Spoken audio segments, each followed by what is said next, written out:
Ladies and gentlemen, welcome in, welcome back to WTP Sports. Hit that like button, hit that subscribe button, and welcome.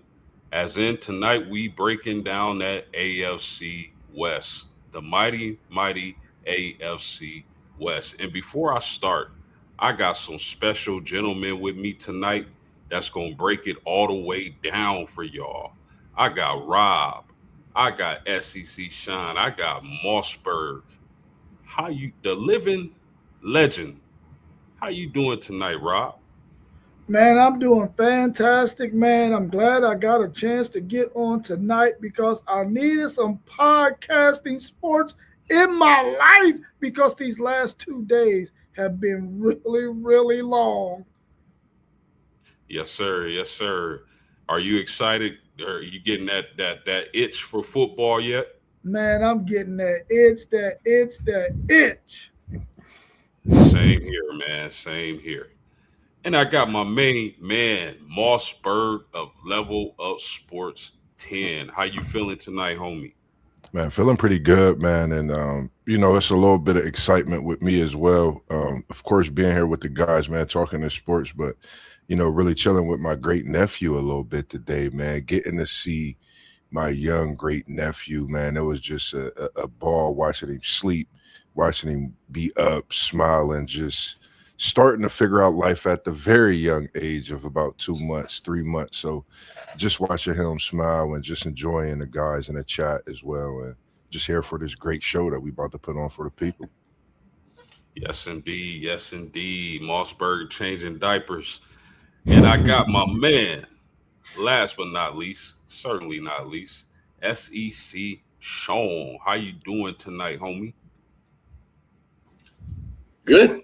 Tired, long day at work, man. I'm with Rob and Moss both, and yourself, I'm sure. I need some football, man. We need to talk. Can we stream for like 23 hours? We just go. We talk about everything. Blades of grass, types of grass, how to put lines on. I don't care. 23 hours. Let's get it. Hey, we gonna get to that point though, man. Everybody gets a lunch break. We're gonna get to that point where we're gonna be streaming for hours and hours. But hey, if you're new here, I see we crowded, we get some traffic in here. Please hit that like button. Please subscribe to the channel. We greatly appreciate it. And this, ladies and gentlemen, is some of the finest sports analysts you'll find across YouTube. Where my applause at? I guess not. But anyway, let's get started tonight. And let's see who we got in the chat. We got Curse.Spooky. Saints gonna make the playoffs. That's a very good call. I like the Saints this year, and we're gonna get to that South, that NFC South. But tonight, we talking about that AFC West. Do any of y'all think the Saints are gonna make the playoffs this year? Anybody? I don't think so. Okay. Moss, you? That's why they play the game, man. I mean, I'm with Unc saying I don't think so right now, but we never know what could happen. Training camp is just getting underway for everybody pretty much. So, that's why they play the game. I'm looking forward to this season. It's great to have you, man, and I'm gonna definitely tune into them Saints this season for sure. SEC, how about you? You think the Saints gonna make the playoffs? Spooky, come join the SEC train. Let's go. Yeah, the Saints make the playoffs, baby. Let's go. Oh, bold statement. I think it's wide open, to be honest with you, over there, and I think they can get in. I think Tampa's going to take a step back too. So that's interesting. What you we'll mentioned get to in when the we get to the NFC South comeback. What you mentioned in the Tampa Bay Buccaneers, though, I don't know if y'all saw it, but Vita Vea has requested a trade. That would be a huge loss. We got Noel in the chat. He said, "How long would it take you to complete a marathon?" I have no clue how any of Depends. y'all would tackle that. Yeah, it depends. It actually depends on what kind of marathon. You got different types of marathons out there, but I mean, I've done 5K, and that's not really a marathon, but it just depends. I love to do it myself. Well, Noel, I can give you a real good answer on that. First off, the real answer is never, because I'm not doing that. The second answer is really fast, because I'm sure the paramedics are going to pick me up and get me to the hospital as fast as possible.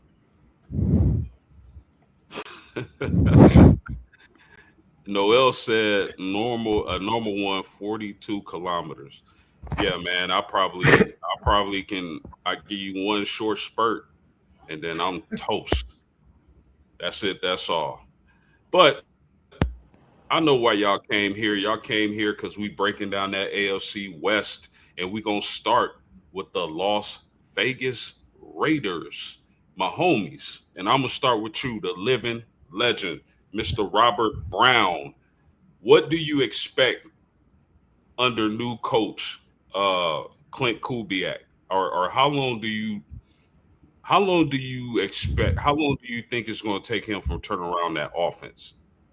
Seeing as though he came from Seattle, got a Super Bowl, and that was the offensive coordinator in Seattle. Now he's in Las Vegas.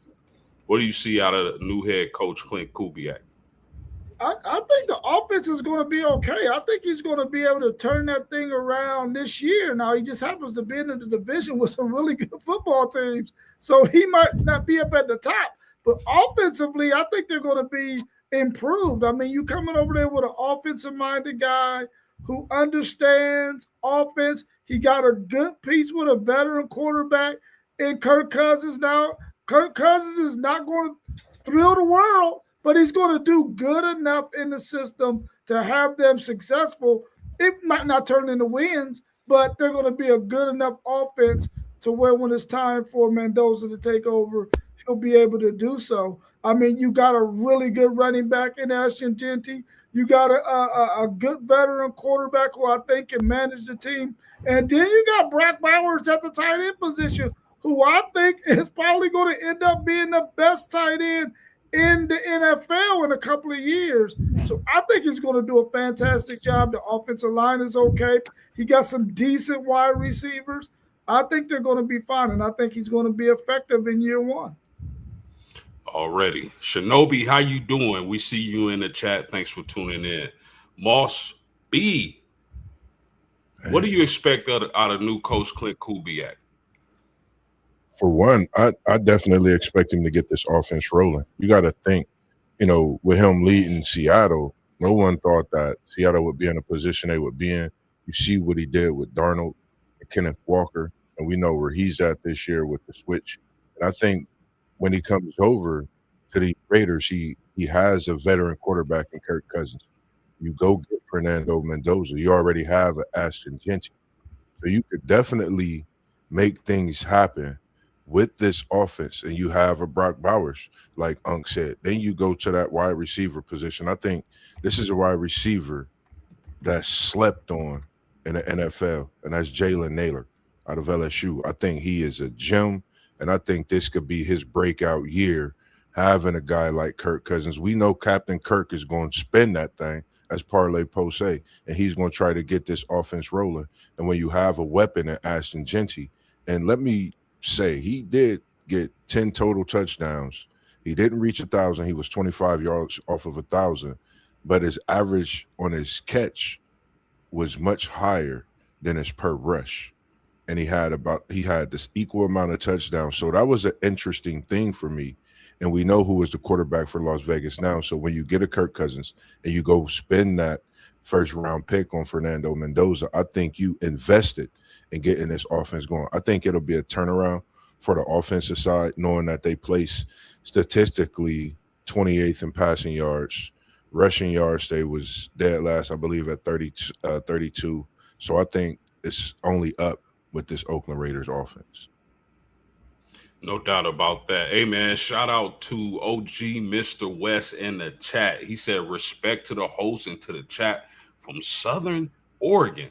I hope I you're all appreciate having a fantastic day on purpose. Hey, man, listen, we appreciate you, Mr. West. Thanks for tuning in. Yes, SEC sir. Shine, what you got on Clint Kubiak? What do you expect from the new head coach for the Las Vegas Raiders? Well, Moss said it. Can't get much worse. I mean, look, we all know Oakland's not a contender for a Super Bowl title or anything like that. They're going to have to take some time here. They've got pieces. You got Mendoza, who you know is going to be your quarterback of the future. You've got Genty already there. You got Bowers. You got to get the offensive line shored up. But I think under Kubiak, I think they're going to move the ball more. I think they're going to be more not wide open spread. I'm not totally sold on their receiving core. I mean, it's serviceable, but they don't have that. They don't have that guy. So we're going to see. I think it's going to be a little bit of baby steps to get there. I do expect them to be better. I just don't. I don't think they're quite there. I think they need a few more pieces outside at the receiver section, and I think they need to shore up that offensive line a little more because you're paying Mendoza a lot of money, and you need to make sure he's upright. It's hard to throw the ball on your back. 100%. I like Clint Kubiak. The thing that I'm interested to see is how he navigates with Ashton Genty, right? Because we saw last year with the Super Bowl MVP, especially during the regular season, Kenneth Walker, he really split his running backs. For some reason, he really likes to split his running backs. So I'm interested to see how he uses Ashton Genty in that capacity. Is he going to use him as a bell cow, or is he going to have somebody spell him more than probably his fantasy owners would like? But I think overall, this is a great move for the Raiders. I think he's a really bright offensive mind. And in the AFC West, it's going to be tough to compete in year one. But I think over time, he'll get to where he needs to be. Any closing thoughts on Clint Kubiak? I think going to what you said post-game with the splitting the running backs, I think that's why you see Mike Washington on that roster. Anybody that doesn't know, Mike Washington was a man-child. That dude is a monster. He's the perfect spellback for Genty in my mind. So I think that's why you see him on that roster to keep the bow fresh. Yeah, no doubt about that, man. That dude is – I remember him at Arkansas. I definitely think he'll do a good job of spelling Genty. But I'm going to come right back to you, SEC Shine. And my next question is, well, we know that the coach came out and named Kirk Cousins the starter to begin the season. When do you expect to see Fernando? I was actually trying to scroll through and find their bye week.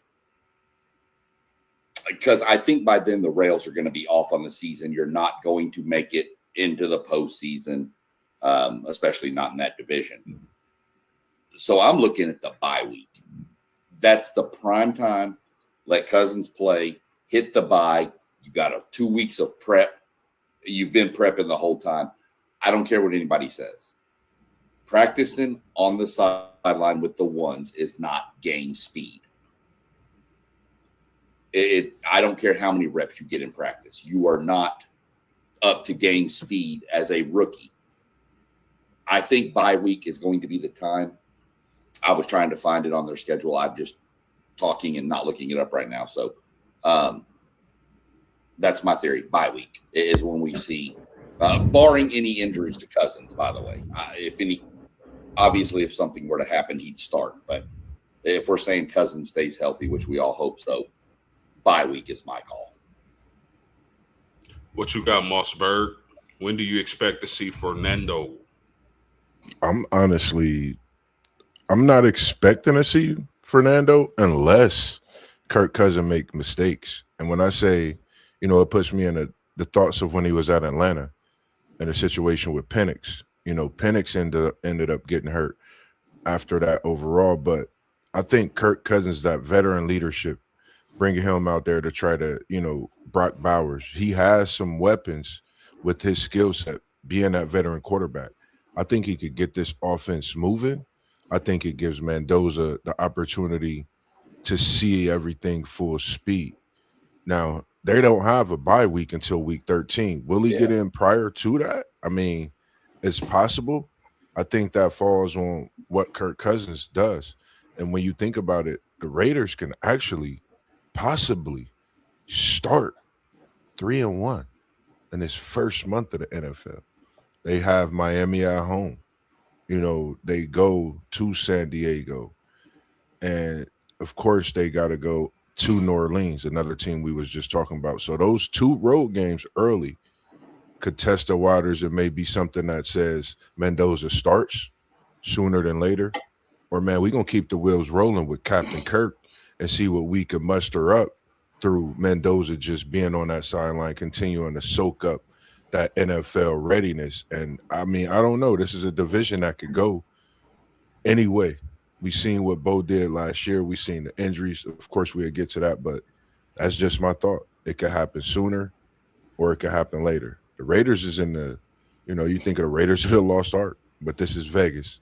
Anything can happen, and they could definitely get some money going with a first month 3-1 start. That'd be diabolical for the NFL 2026 season. Vegas 3-1 in the first month. Interesting. What you got on this, Mr. Brown? How soon do you expect to see Fernando Mendoza? I think the head coach understands that, man. Listen, we probably don't have a chance in hell of winning this division. So he's probably going to let Mendoza at least carry the clipboard and watch and learn for at least 8-9 weeks. I can see him coming in after that. Once this team has had an opportunity to sort of gel, and then you can bring in Mendoza, because you're not really playing for anything. You're just playing to help get your future quarterback some reps so that he can be ready going forward. So I would say after around week 8 or 9, we'll start to see Mendoza start to get some reps, get the playing time, because by that time, the Raiders will probably 2-7, somewhere around, maybe 1-8, somewhere around those lines. So I think the head coach understands, listen, we're in a division that is freaking loaded. And he understands that I don't want to put my rookie quarterback out there from jump. Let him go ahead and learn from this veteran quarterback as much as possible, and then let me get him some reps on the second half of the season. That's interesting. Let me ask you all this, and Rob, I'll start with you. But what do you think? What does that say that he's not the starter from day one? Does that say anything to you? Yeah, it says that they have a really, really smart head coach who understands that you don't want to put a rookie out there and get his ego damaged because he's not ready to play meaningful snaps right off the bat. I mean, they're just not ready. How many rookie quarterbacks have we ever seen come in and light up the world right off the bat? It might be 0. Okay, Mossberg, what do you think? Yeah, I definitely like his point, and I agree with him. I definitely wouldn't want him to go right out there. Smart coach, and I think he's doing the right thing. Letting him get his feet wet by seeing everything. You can also go out there. You can make some of those throws in practice. You can get out there during the games and just get reps. It's all about reps right now. You got the 25 games that we talk about at the college level. Now it's about getting reps, getting yourself ready for that NFL speed, that welcome to the NFL hit. And we've seen, I just want to see someone do how we seen Aaron Rodgers come in, how great of a quarterback he was, and watch Brett Favre and become this great quarterback. Just my thoughts. Yeah, no doubt about that. SEC Sean, what do you think that says? Let me backtrack for real quick and clarify, since I realized that I appreciated Moss for telling week 13, looking that up for me. I just didn't have it. I'm going to say they're going to change when they get to 6 losses. That's my call. As far as what are my thoughts on should he play, part of me is yes, part of me is no. So I'm going to take the opposite side and say put him on the field, just to throw a little bit of a different spin on what everybody has said so far. I think you're paying him. You've got a veteran behind him. I'm not worried about his ego. Mendoza doesn't strike me as Diego Pavia or Johnny Manziel, whose ego is going to be crushed if he loses. It just doesn't. He doesn't strike me as that type of player.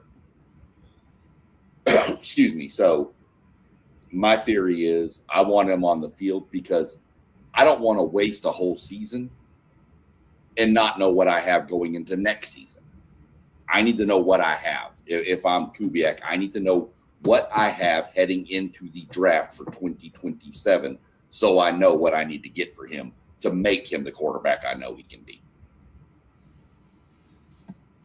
Yeah, fellas. I don't know, man. I think like having a bridge quarterback like Kirk Cousins, I didn't like what I saw out of Kirk Cousins last year. But I think they're doing the right thing by letting him sit and watch and learn the game under a veteran. I think they have enough targets surrounded by him, particularly in Brock Bowers. But I just think if you spend the number 1 pick on a guy, right, number 1 overall, man, that's this. They can't sit him for no more than 4 weeks in my mind. Ooh. Mossberg, 4 to 6. what sort of season? Now, we know what happened, the trade debacle with Max Crosby going to Baltimore, allegedly fell in the physical, and now he's back with the Raiders. What type of season do you expect from Max Crosby? You know, I was thinking about this, and it was a great question. I being a Bengals fan, it made me think about the situation with Hendrickson. So, I was thinking, I think he's going to come out and play, but I think he still has some want to not be there at the same time. When you in a position to be with the Baltimore Ravens, and then they say a physical and you back with the Raiders, no disrespect, but you go to Baltimore, there's possibilities of a Super Bowl talk, just saying. And now things are how they are. I think he's going to come out and play. He's Max Crosby.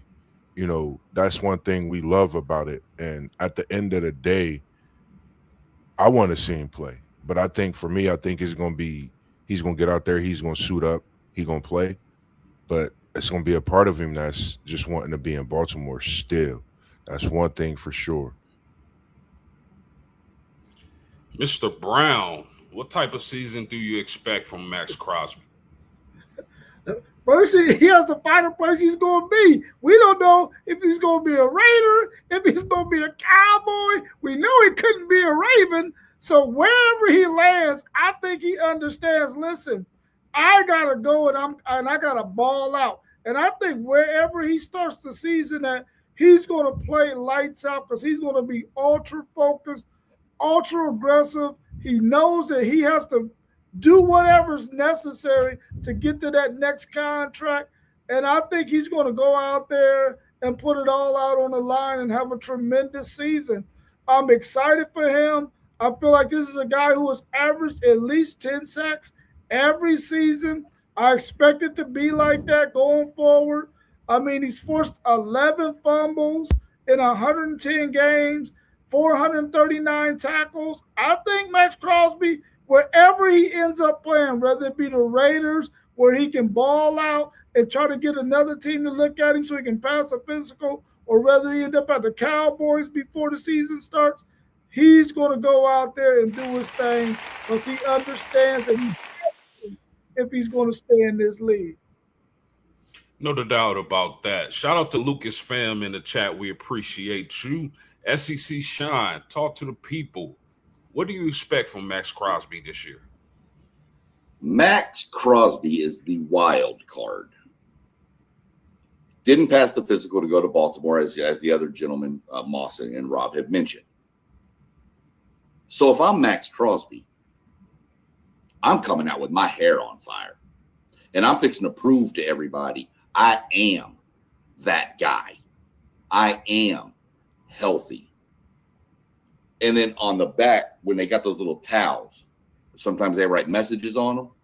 He's going to reply, somebody please come get me, on the back of it, because he wants out of Las Vegas.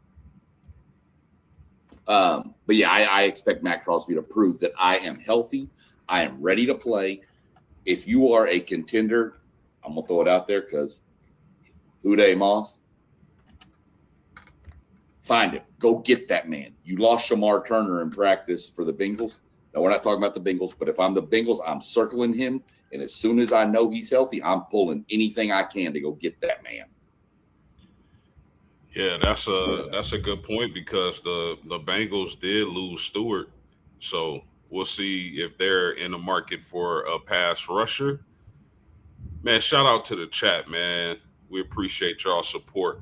Let's move on to the Chargers, fellas. And I'm coming straight towards you, Mr. Brown. What kind of effect would Mike McDaniel have on this offense?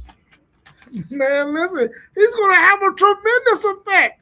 This guy is one of the best offensive play callers in the NFL. He will have a great effect on that offense. Good with quarterbacks. His scheme is good. The team will have a strong group, a talent for him to work with. He got Justin Herbert. He got a Marion Hampton. He has some good receivers. My man Quentin Johnson and some other guys out there. He got Ladd McConkey, who I had on my fantasy team but couldn't stay healthy and couldn't get me no points. But I think this year, Ladd understands that he's got to take a better care of his body so he can be on that field more. But I think when you start talking about Mike McDaniel and his ability to call offensive games, he's going to do a tremendous job. And I don't think that Quinn Ewers is the greatest of quarterbacks, but he had Quinn Ewers looking halfway decent last year. And you had Jalen Waddle, who almost got 1,000-yard receiver last year in a putrid offense because they didn't really have a whole lot to work with. I think he's going to do wonders with them Chargers. I agree. If you're in the chat, if you watching and you in the chat, drop what state you watching from. We want to know what state you watching from. Mossberg, what type of effect do you think Mike McDaniel is going to have for the Chargers this year? I say big money effect, man. You know, Justin Herbert, that's herbs and spices to me. I think Amarion Hampton, man, this is his season. Like you said, if Ladd could stay healthy, I think this team goes to a different level. Like you said, he could do wonders with offense. We've seen what he did, like you said, with Waddle. I mean, everything you spoke on speaks of what he can do with the team where he has a quarterback in Herbert. He has a weapon in Hampton. And then when you add a healthy Johnson and Ladd, I think this team is going to hit another gear. This is a division where, you know, you've had a lot of injuries at key positions in times where they could make a move to get into the wild card, just place themselves in a better position within the conference or even win the conference at times. So for me, I think this offense, this is one of those seasons where it's ride or die, you know, for the Chargers because they bring him in to get that offense moving.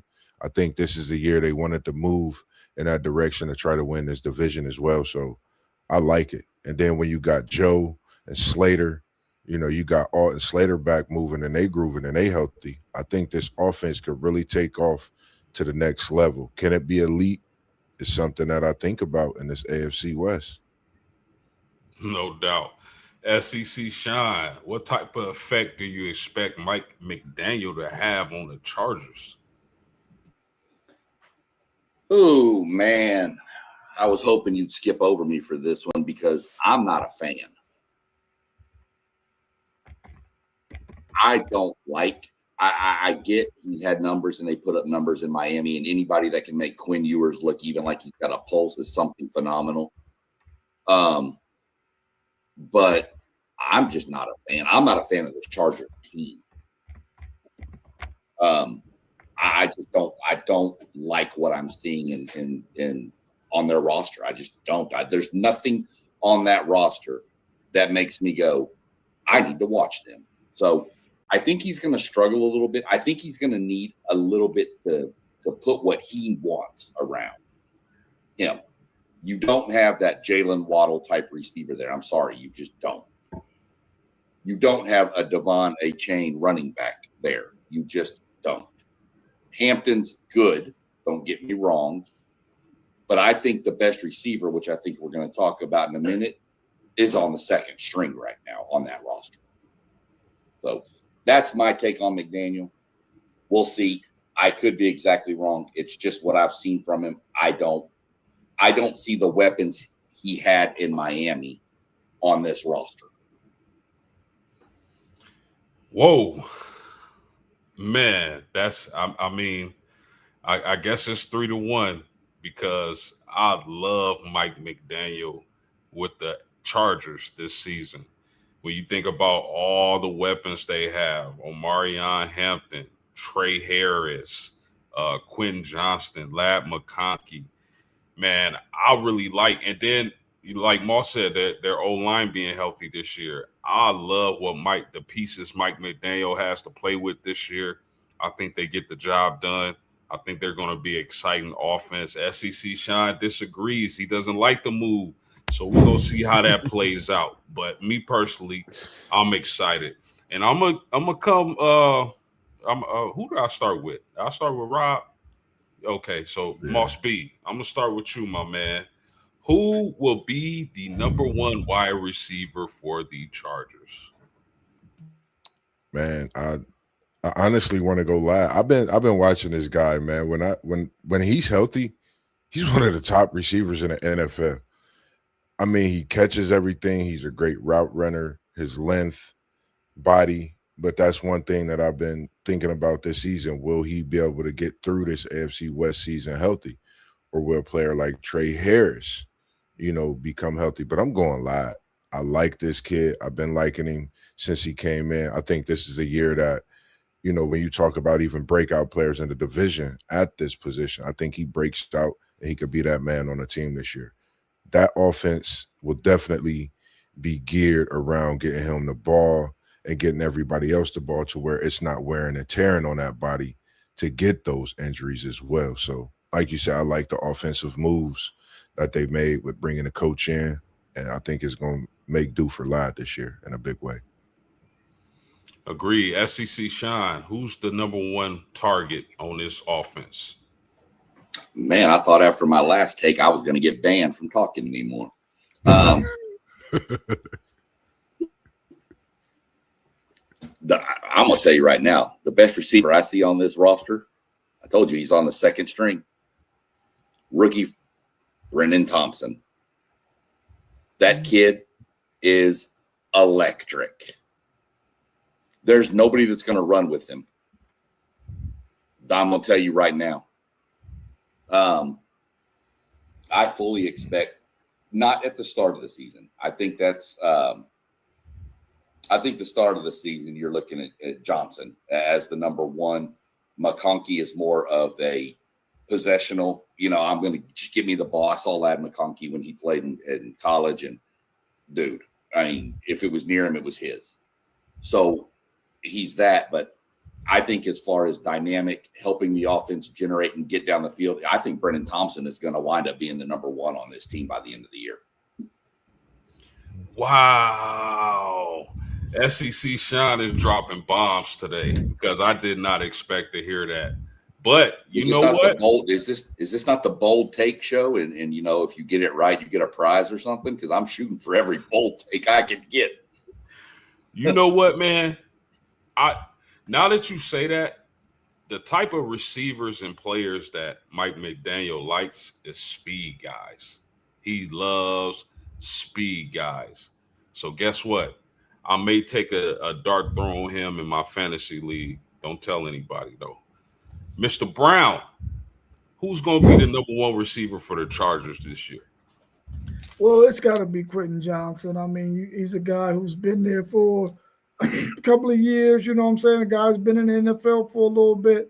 It got to be him. You know, he's going to be the most reliable guy in that wide receiver room. So, I mean, if you got to pick somebody, you got to go with who you think is going to be the for sure shot. I really like Lab McConkey. That's why I had him on my fantasy team.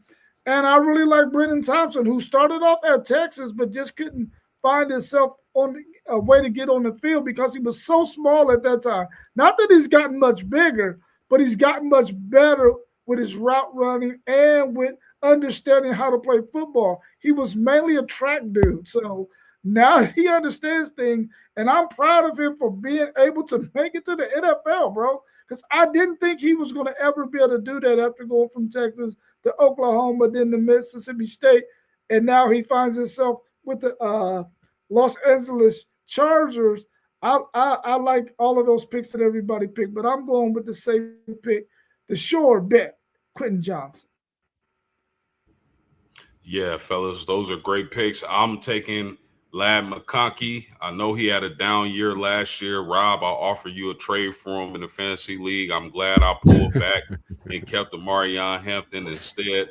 But I think he's going to bounce back this year. I think Lad McConkey is going to dominate, and I like him in that Mike McDaniel offense. But let me ask y'all this, and I'm going to start with you, SEC Shine. Now healthy, what kind of effect does having both starting tackles back in the lineup in Rashawn Slater and Joe Alt from Notre Dame, how does that affect this team?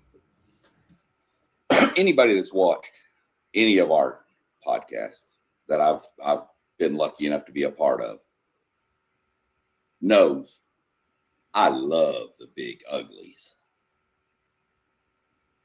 Everything starts there. Okay. So having those two healthy, I like that for this offense. I think they're going to have to stay healthy, of course, but having those two bookend tackles makes everybody else on that line, the running back, the quarterback's job easier. You can get your tight end out if you don't have to worry about double teaming or chipping people because you've got two solid tackles out there. So that helps the entire offense. So I think it's huge to have those two back and be fully healthy. 100%. Shout out to Brandon. Hey, he back. We appreciate you coming back to rock with us. He said, I love the big uglies. It's my tagline on Tinder. Shout out to Brandon in the building. Hey, he never ever disappoints, man. We appreciate you being here for sure. Moss B, how does having those two tackles healthy affect this offense in your opinion? Man, I think when you talk about tackles, you're talking about one on the right, one on the left. You know, you could dip and dodge, you could move, you could do things now. You could be swift, you could be patient, you could step into your throws. This is one of your guys, and Art, big 6'8", man. You're talking about two monsters on the line that's going to give you massive protection. They're going to eat pancakes all day. No syrup, just chocolate chip like they've been getting them when they come to my job. And that's just to get right. And even some of them peanut butter chips on there as well. But for me, I think this is the biggest thing. When you get the offensive coordinator in, you get your guys up, you get them ready.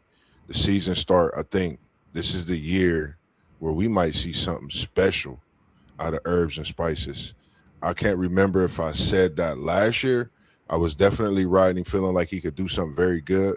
But I think when you get a coordinator like that and the talent he has, we all know his abilities to spin that thing. I think this could be a special season for him for sure. Yeah, I agree. Brandon, who's your team, man? Let us know, my man. Mr. Brown, how does having those two starting tackles back in the mix affect this offense for the Chargers? It's going to have a tremendous effect. I mean, if you're an offensive line coach, the one thing you pray for after having a good center is I got to have two guys on the end of the line who I can say, listen, you all by yourself with this killer that's trying to get your quarterback.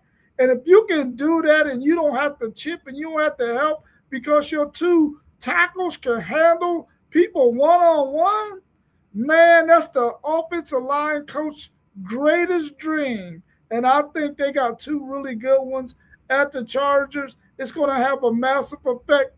So massive that out of all 32 teams, I believe the Chargers will have a top 10 offense.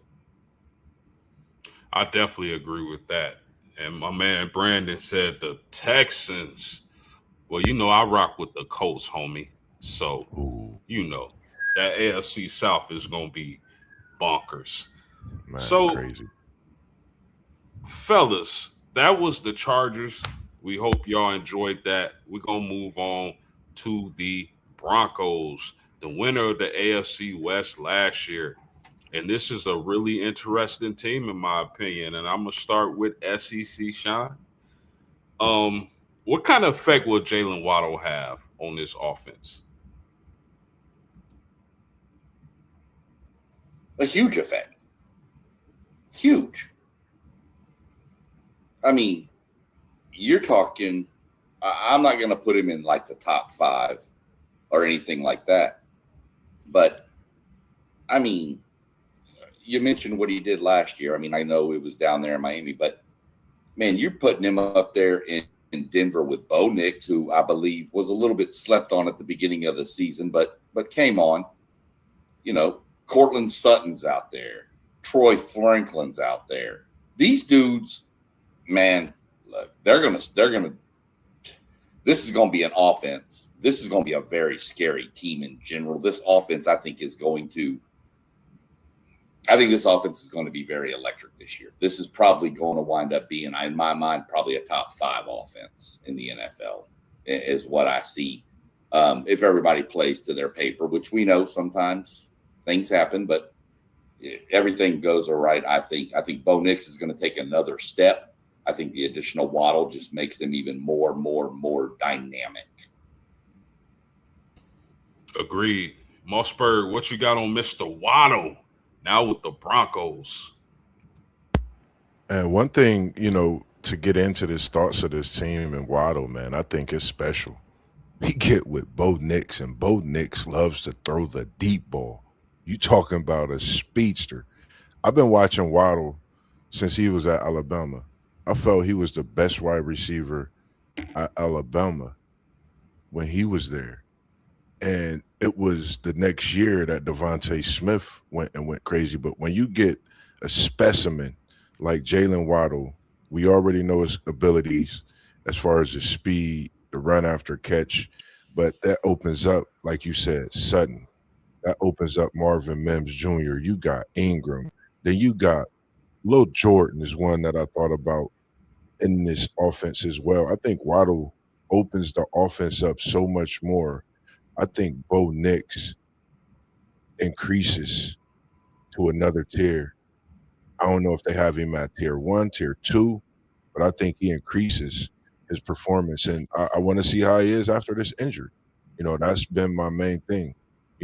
Having Waddle come in, but knowing that his quarterback is dealing with that injury, is that going to affect, or would that be, better in the overall? So just a thought for me, I think Waddle's a great addition, man, to this offense. Mr. Brown, what you got on Waddle now with the Broncos? Man, Jalen Waddle is explosive, with big playability. I expect for Jalen Waddle to get back to his 2022 numbers where he was having 18 yards of reception. I believe this guy is going to get back to that in 2026, and I believe he's going to catch 100 balls. I think they understand that they got one heck of a steal with Jalen Waddle, a guy who can take the top off of it, who can really help Bo Nix to really improve his game. I'm looking for Jalen Waddle to ball out. He should have went to Texas instead of Alabama, along with some of those other Texas high school receivers, but he didn't.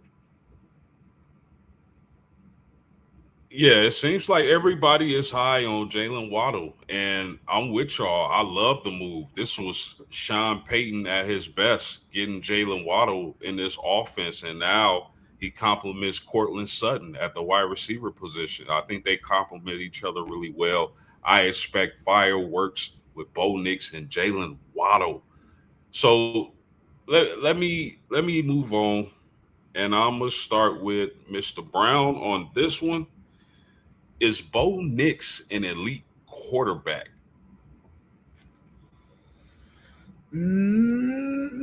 A good quarterback, not yet elite, y'all. Not yet elite. When you start to get to elite status, you start to win Super Bowls when you get to elite status because you've shown that you can lead your team to the ultimate goal, which is to win a championship. Now, just because Sam Darnold won a title last year, that doesn't make him elite. But Bo Nix, in order to be in an elite category, he has to win a Super Bowl, and he has to be the one who leads them there. Okay, Moss B, what you got? Is Bo Nix an elite quarterback? I'm in agreement. I think he's right there. He's very close. This could be the season to where he gets to that elite status. Reason I say that injury. Now we got to see what you do after this injury. Can you come and perform? We know what those injuries do. We know what kind of medical attention you get in top of the line. So can you come out and perform and show us even more? Through that injury, I think this is the season we could say at the end, he's elite now. That's just my thought. And that was a good point you mentioned with Darnold. There's some quarterbacks that haven't won a Super Bowl, that's elite, but you definitely got to get there and win one to get elite. And I think he has to be getting one to get to that elite status. What about you, SEC Sean? You got Bo Nix elite yet? Bo Nix elite is my microphone? Am I hearing y'all right? Elite? Come on, man. What are we doing? No, and won't be elite for years. You don't think he can become elite with those weapons under Sean Payton? In a few years, I need to see it. Rob said it. You got to win Super Bowls. Granted, Sam Darnold, he's not elite either. He had an elite defense. Denver has that. We'll get to that later. I think he can take steps, but seriously, you're going to be a couple of years down the road before he is classified as elite. You think of the elite quarterbacks in the league: Mahomes, Allen, Burrow, Jackson. He's not there. He's not close to that level. Granted, Joe Burrow's career based on injuries, but still, he's still considered a top 5 quarterback, even with all the injuries he's had. Bo Nix is not probably in most people's top 10. But I do like the upside, and I think he will get better with time. Was you finished? Yeah. Some me and Jam kind of sparred on last night. Do y'all think if Bo Nix was healthy, they get to the Super Bowl and possibly win last season? Anybody? No. I think that they definitely get to the Super Bowl if he's healthy. They definitely get to the Super Bowl. Win it, I don't know, because that daggone Seahawks defense was unbelievable, and they had a run game that they could rely on. But, man, that would have been a much better Super Bowl matchup than what we got. That's for sure. I think they would have made it, but not won it. I think Seattle was going to win that Super Bowl. Yeah, I think Seattle was going to win the Super Bowl. I don't think Denver would have got there if he was healthy. I think there was too much momentum on the other side. Patriots are the devil. Being a Texans fan, I know that. I know you saying that, brother. I know that. So In my mind, I don't think they would have won the game anyway with him. I just think there was too much momentum and too much heat on that other side that they weren't going to be slowed down. But I don't think anybody was beating Seattle last year. I don't see that at all. You got any thoughts, Moss? I honestly would have loved to see that battle. I honestly would have loved to see Darnold versus Bo Nix. You know, that they both played in college around the same times. You know, you think of all that hoopla, you know, on a football field type of thing. And we'd be having a different discussion of who's really elite. Man, I think I would have took Seattle. It would have been tough. I got a liking to Darnold more than Bo Nix, but Bo Nix definitely had a hell of a season. And his elite status, I'm telling you, he could go elite, man, by the second month of this season.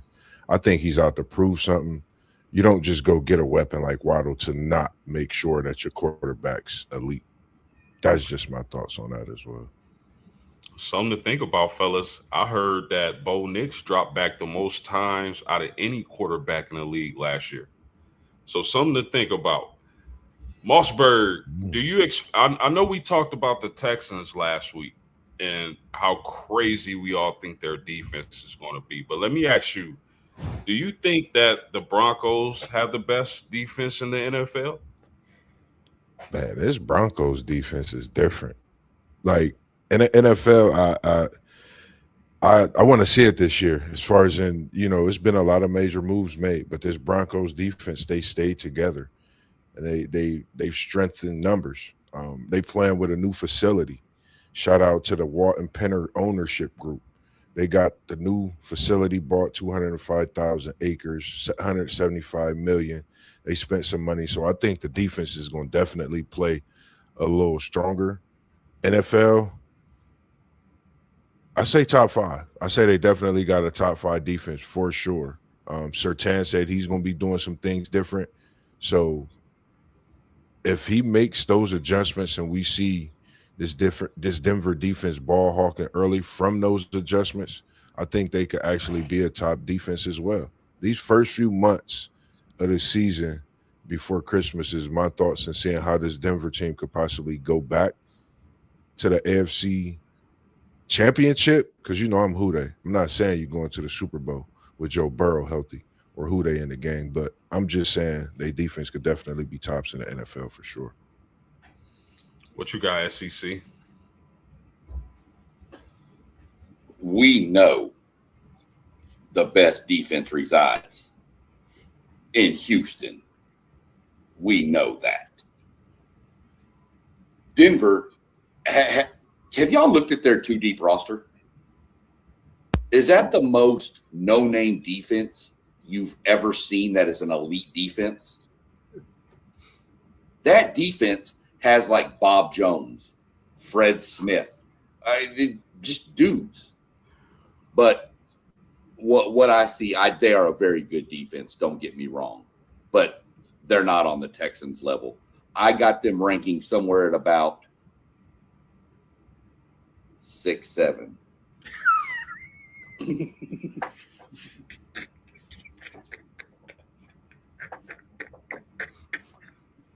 My goodness. Like for the unreal graphics we have for y'all. Look at, you're never going to get graphics like that again on your screen. we timing you out, SEC Sean. You timed out, man. You timed out. Oh, my goodness, man. My goodness. Mr. Brown, what you got? Do you think the Broncos have the top defense in the NFL? I think they have a really good defense, but I do not think they have the best defense in the NFL. I'm giving that nod to the Houston Texans, man. When you look at what they have, and we talked about them last week when we did their division, that Houston Texans defense, man, they are scary all over the place. And I feel like if they could just get that offense together, they will probably be Super Bowl champs next year. I get a nod to the Texans as the best overall defense in the NFL for the upcoming season, but I think the Broncos are right there, fellas. I think I really do. If you think about that AFC Championship game, they damn near won that game for the Denver Broncos without having their starting quarterback, and I fully expect Nick Benito and Patrick Surtain to continue to ball out. Nick Benito getting those sacks, and then Patrick Surtain being that shutdown corner, and then this Sean McVay, or not Sean McVay, Sean Payton, excuse me. But I give the overall nod to the Texans, but I think the Broncos are right there, fellas. But let's that was the Denver Broncos or the Real, go ahead, Moss. I was about to say real quick, and the thing about this Broncos defense, a lot of people got to pay a close eye on is Jonathan Cooper. His situation is big, I think, going into the season for Denver. He's had some, issues that he had a couple, incidents in 1 week that he's facing the situation for that he has to go to court for at the end of this month. I think if he's back on his defense and he's playing this season, like you said, this defense can really elevate. They have some great pieces on this defense. Jonathan Cooper can get after the quarterback. He could play on that third receiver. So I think this defense is built to try to reinforce and get better this season and compete with the top defenses for sure. Yeah, no doubt about that. That was the Denver Broncos. We're gonna move on to the Kansas City Chiefs. And I'm gonna start with you, Mr. Brown. What do you expect the Chiefs to make a title run this year? Heck yeah, man. The Chiefs understand the assignment. They went out and got pieces that they needed for the offense. They got a little bit better on the defense. I think Patrick Mahomes and that team understand, listen, we want to be in the discussion every year when it comes to winning Super Bowls. I think they understand the assignment. They went out and got the best out there that they could get. I expect them to be right there because they got a guy named Patrick Mahomes pulling the trigger. If he's healthy, even though he got on that big old knee brace, I think a healthy Patrick Mahomes has a chip on his shoulder and he has a nasty taste in his mouth from not making it to the playoffs last year and them really being out of it by like week 13 or 14, something ridiculous like that.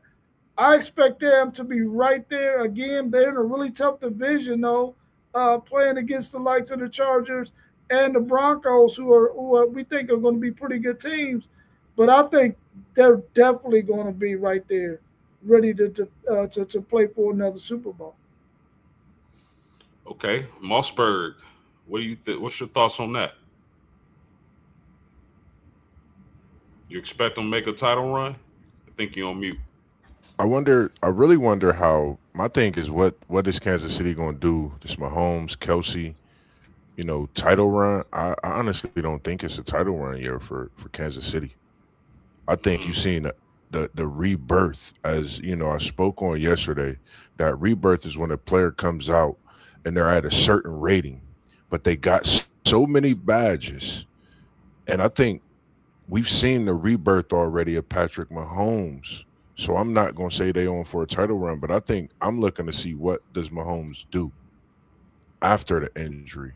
It's the quarterbacks in his division has been hurt. Mahomes being the biggest quarterback, I think, to have the injury, like you said, being out of the playoffs, having a shot at the playoffs. So I'm thinking, what will they do? Will they have that chip on their shoulder? Will they play like the 2021, 2022, 2023? Will they play like that dynasty ridden where they went to that Super Bowl for them years in a row?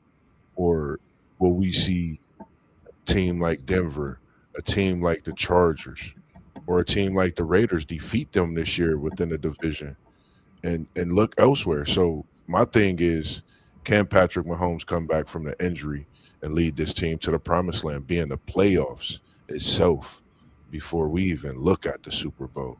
And I'm a Bengals fan, and that's nothing against Kansas City, but that's just my thoughts, honestly. I think this is a tough division. Bo Nix he's trying to make a statement, and we know what he could do. and I think he's coming. And I think Kansas City is a team that everybody wants to get to be in. And I think, is something to see this year for me. SEC Shine, or is Kansas City gonna compete for a championship this year? Never count them out. They've deserved that. So, championship, I lean no, because I think there's a lot for them to go through to get to the title. I think there's a lot better teams around, including their own this division. But there's other teams out there that are going to be in the way. You mentioned, Baltimore's maybe a Cincinnati, Pittsburgh. There's a lot of good teams they're going to have to go through. So not ready to put them in title contention yet. But if they get in the playoffs, you need to be aware, because they know how to win playoff games. And the knock, not really a knock, but their biggest deficiency on offense over the past few was their lack of a sustainable running game. They'd run the ball a little bit, and then they couldn't. Then they could run it, then they could. I think that's changed with Kenneth Walker coming in. And I'm also extremely high on what they did on their defense in the draft. R. Mason Thomas. Is it Peter Woods? I think was his name. Yep. Yeah, yep. Peter Woods. Mansour Delane. I mean, they've stacked that defense. So I like what they've done on it. I'm not ready to put them as a title contender yet, but if they get in the playoffs, you better have your chin strap buckled if you're playing them, because they know what they need to do. Great points, fellas. I think we're going to see a totally different Kansas City team. Yes, Pat Mahomes is back at quarterback. We all hope he's going to be healthy. I love Rice at the wide receiver position. I love Xavier Worthy. Rob, you talk about one of your Texas guys. But I think this is a Kansas City Chiefs team that wants to run the ball. SEC Sean just mentioned the addition of Kenneth Walker. Now think about all the great running backs Andy Reid has had. When you talk about Jamal Charles, great running back. When you talk about Westbrook from Philly, great running back, and so on and so forth. I think Kenneth Walker is going to eat big this season, and I think they're going to run the offense through them. Yes, Pat Mahomes is still going to be dangerous. Yes, they're still going to make plays through the air, but I think they're transitioning to a team who really wants to be physical and run the ball and play great defense. Any thoughts, fellas? Closing thoughts? That's a good point you make with them being a running team, because seeing the wear and tear on Mahomes over the years, could that be an ingredient that was needed, bringing Kenneth Walker in to maintain that progression and getting through a season now? We know, I believe it's an extra game on that schedule. That bye week seems to be later for some teams. So you're getting through a tough season. So I think having a piece like Kenneth Walker and what they got into the draft, they could be changing the culture. So that's a good point you made. And Andy Reid, man, we never know what he's up to, but when he's up to something, he's in that pot. I just feel a certain way about them. When you say Kansas City, do you say title this season? No, but I do say when you got Andy Reid, Mahomes, and now you add Kenneth Walker, a third there. Yeah, you definitely got to pay attention to having that veteran Jones as well. So it's definitely something to see this season for sure. SEC Sean, what type of season do you expect from Kenneth Walker? I expect Kenneth Walker to have a phenomenal season. I really do. Much like I spoke on Brock Bowers. I think Kenneth Walker felt a little slighted. I mean, with everything that went on with Seattle, I think he felt, I don't know, lack of a better term, kind of pissed off. And I think he's going to just erupt. And I heard it said by a wise man one time that a quarterback's best friends are a tight end and a good running game. Facts. So I think and you mentioned it. I mean, good Lord, we could have kept going. Jamal Charles. I mean, you want to keep going on Andy Reid running backs? I mean, we can be here for hours, Priest Hall, whatever. But Andy Reid likes to run the ball. He just hasn't really had the ability to run the ball. He has that now. So I expect I'll put him up in top 5 in rushing yards. You know what? We had a show when he first signed with the Chiefs, and I asked everyone, was he going to be a top 5 back? I believe I was the only one, if I'm not mistaken, to say he'll be a top 5 back this year. I super believe that. Mr. Moss Bird, Level of Sports 10, what kind of season do you expect from Kenneth Walker?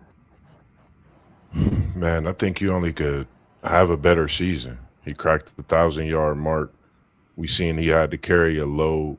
So for me, I'm going to put Kenneth Walker with the Andy Reid offense. I'm going to put him at 1,200 yards rushing. I think that's good overall. I think maybe all purpose 14 to 15, maybe more, but I'm going to put him at 12. And I think that's a pretty good number, 1,200 rushing yards, knowing that he had 1,000, just over 1,000, 27 on 221 carries, knowing they want to move to running that ball. In Kansas City, I think he'll definitely be a big part of that offense. And I think he gets well over the 220 touches that he did in Seattle. Yeah, I agree with that because he was in a, like, they were just about 50-50 with Zach Charbonnet in Seattle. So that's a really good point. I think the Chiefs are looking at him more so as a bell cow. But Mr. Brown, what do you expect from Kenneth Walker this year? Well, I know when you asked that question a while ago, you were probably the only one that said top 5. Probably the reason why I didn't was because I probably had Bijan Robinson 1, 2, 3, 4, and 5. But since he's only one person, I got this guy, Kenneth Walker, being a top 3 rusher in the NFL this year. I got him being an all-pro guy, and I believe he's going to be in the race for the offensive MVP. Ooh. Wow, that is bold statements on a Thursday. That's a heck of a statement, Mr. Brown. And you mentioned Bijan Robinson. Y'all check out his new hairdo. Yeah. Did y'all see his new hairdo? I'm gonna try to pull it up. Well, you know what? I'm not even. But I don't know. He looked like a genie in a bottle or something. Man, it's crazy. I was rolling when I saw it. But I mean, I like Kenneth Walker. I've always been a fan of Kenneth Walker. I think his going back to Michigan State, I think his versatility was not utilized as well as I thought they should have used it in Seattle. He's going to have that chance with the Kansas City Chiefs. I think Andy Reid is going to put him in position to make a lot of plays, and I think he's going to eat this year. I really do. You got something, Moss? Nah, you good. You good. All right. Mr. Brown, I'm going to make it real simple for you, homie. Is Travis Kelce washed? No, but he should be thinking about doing his farewell tour soon. But the thing I like about Travis Kelce is he understood that he needed to bulk, not necessarily bulk up, but get leaner and more muscular looking. And he did that in the offseason. He is ready to give it one heck of a go this season. I think him and Patrick Mahomes really refocused and rededicated themselves. No, I don't think he's washed up, but he need to be getting ready for that farewell tour. What about you, Moss? You think Travis Kelce is washed? I'm not going to necessarily say wash. Like Unc said, he understood the assignment and put the work in. I think this is going to be a year where he might make this his farewell tour. You know, it might be the season after. You know, for me, seeing him decline last year was tough. But I think, you know, he's definitely not washed up. But I think we seeing the end of a great tight end in his era that held it down, and he's not going to be forgotten as he continue to do major things in the Swift world. We love you, bro. What Love about it, you? SEC, is Travis Kelce washed? Yes. Very washed. Hate that man. I'm not a Kelsey fan. Great tight end. I'm not taking anything away from what he's done on the field. I'm just not a fan. I'm not a fan of the spectacle, him and his little female person over there. I can't even say her name. Turned the world of football into the Kelsey and I'll say Taylor show. Every 20 seconds it just got annoying. And I think he's done. First off, a tight end is going to get hit a lot when you're going out and catching passes or blocking. If you have a bad back, it's not going to get better in the NFL. I can go ahead and promise you that. Because these safeties are going to come down and they're going to hit you in your back. It's just going to act up and flare up. I think Travis Kelce is done. I would be shocked if he played the full season. Okay. I don't think Travis Kelce is what he used to be, of course, obviously. But I think the thing that's saving his career up to this point is his chemistry with Pat Mahomes. They know what each other is thinking when they line up and play football. I think, and then the emergence of Rashee Rice and Xavier Worthy in the passing game is going to open it up a little bit for Kelce. I don't expect him to dominate like he used to do, but I think he'll be a critical part of that offense still, and maybe make a play or two every game, a play or two, nothing crazy, but a play or two. Any closing thoughts on Kelce? If he does have a bad back, he might want to go ahead and quit now because, listen, Taylor Swift is going to find Dexter St. Job if that back is bad. Bro, who was that, man? Who was that? Who was that, man? Oh, man, come on, man. You're young, man. You're too young, man. Is on it, man. It's going crazy today. We appreciate everybody tuning in this evening, man, for sure. You know what's crazy? They were selling debris from their wedding. Like, are you kidding me? People were buying debris from a wedding for what? Bro, that's crazy work. And They're was brilliant, though, man. They're brilliant. That is, I give it to them. That is brilliant. I mean, anytime you can have somebody pay for something so stupid, that's brilliant. There you go. It's not brilliance. It's the world we live in and the stupidity of people. Hey, do you have any leftover trash from your wedding I can buy? What the hell is wrong with you? I got some trash if somebody wants some. I'll sell it on the cheap. Bro, unbelievable. Good Lord. Unbelievable. So we broke down the AFC West, Kansas City Chiefs, Denver Broncos, LA Chargers, and the Las Vegas Raiders. Gonna be an interesting season. But I gotta get y'all opinion on these questions before we get out of here. And we'll make it quick so we can end the show. And I'm gonna start with you, Mr. Brown. Who's the best running back in the AFC West? Oh, it's Kenneth Walker. Mossberg, best running back in the AFC West. Y'all know I go in my wild picks. I love Kenneth Walker. I know everybody gonna pick Kenneth Walker. I know my man One Take said something about this guy called Amarion Hampton from North Carolina. I like this kid. I think this could be a season where he break out. I think he could be the best running back in this AFC West. And Genchi is going to be a sleeper. But, of course, Kenneth Walker top. I'm going to go with Amarion Hampton. What you got, SEC? Best running back in the AFC West? Texas born and bred Ashton Genty. Easy.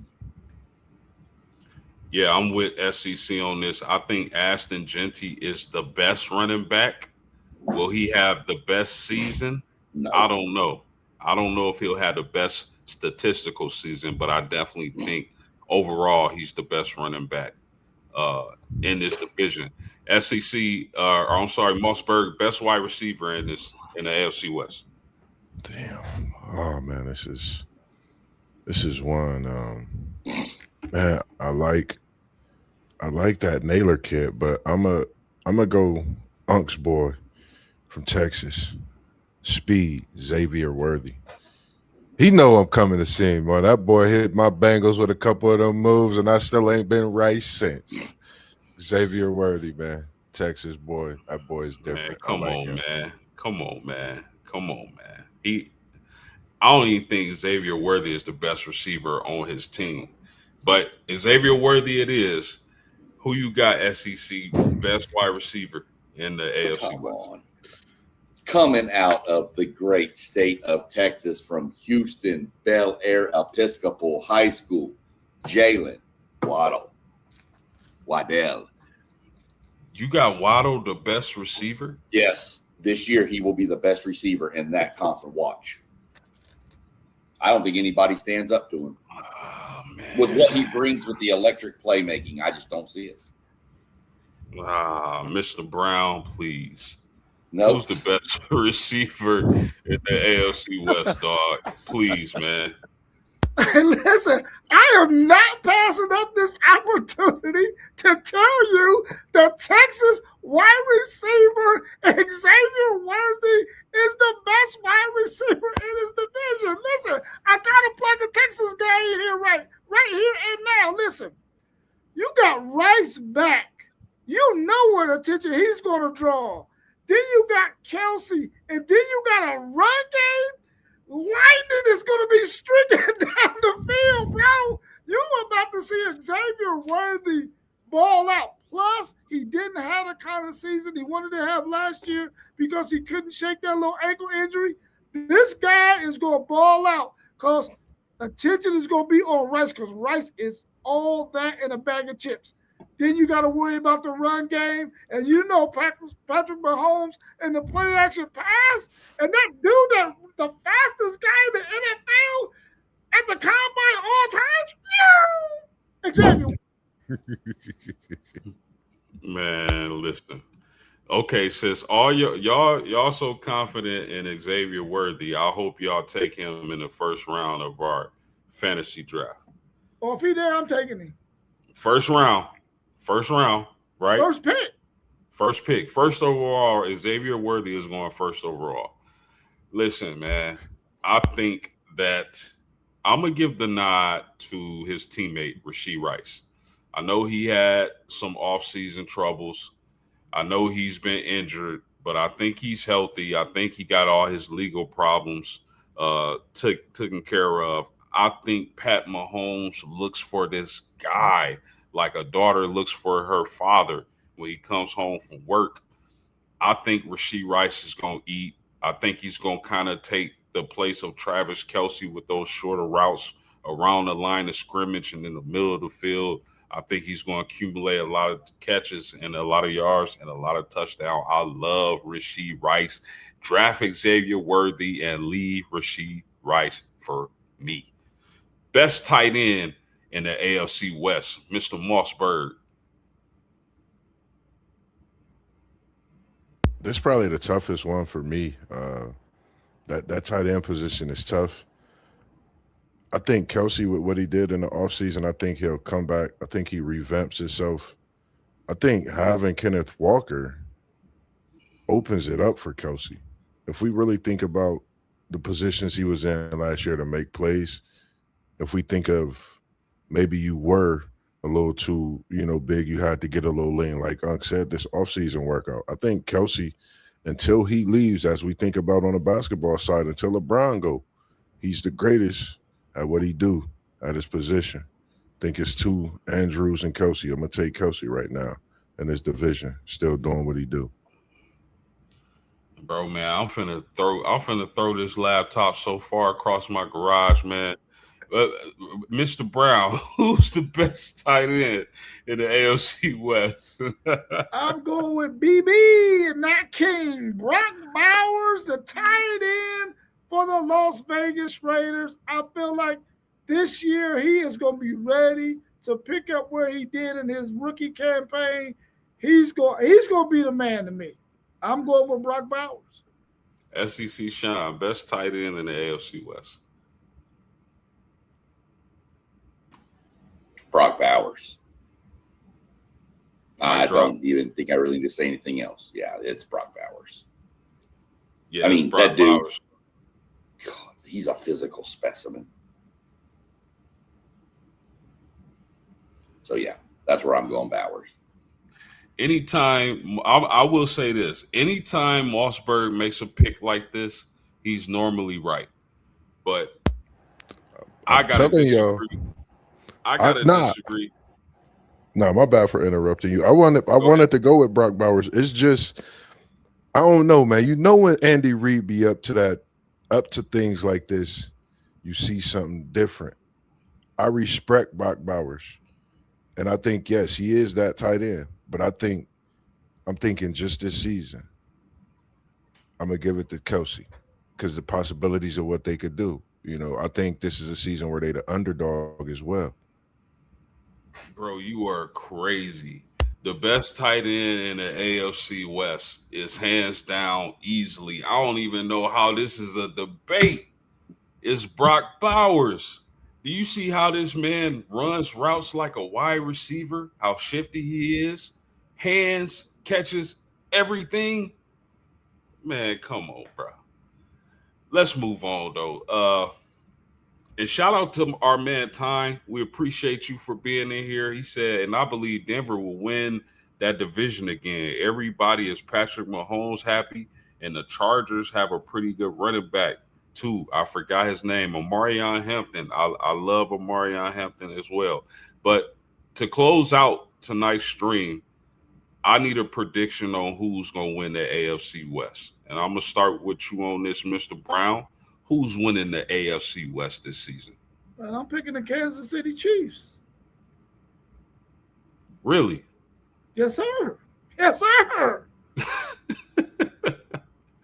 I can dig it. What you got, Mr. Mossberg? I'm actually going back with Denver, or I'm actually going to surprise them and go with the Chargers. I just think this is their season. One of them, I think Denver doubles back or the Chargers take it. You know, that's just my thoughts. So you got the Chargers? I take the Chargers coming back. This is just going to pass the torch in this division for the next few years. Ooh. One Kansas City Chief, one Charger. SEC Sean, who taking the West this year? Man, look, we're here to do a sports show and involve the fans and get some discussion going. So your winner of the AFC West is going to be the Las Vegas Raiders. Is not winning it. It's going to be the Denver Broncos. And I know why Rob went with the Chiefs, because he's a fan of referees, and the referees are a fan of the Chiefs. So that's why he went with that. One Kansas City, one Charger, and one Bronco, right?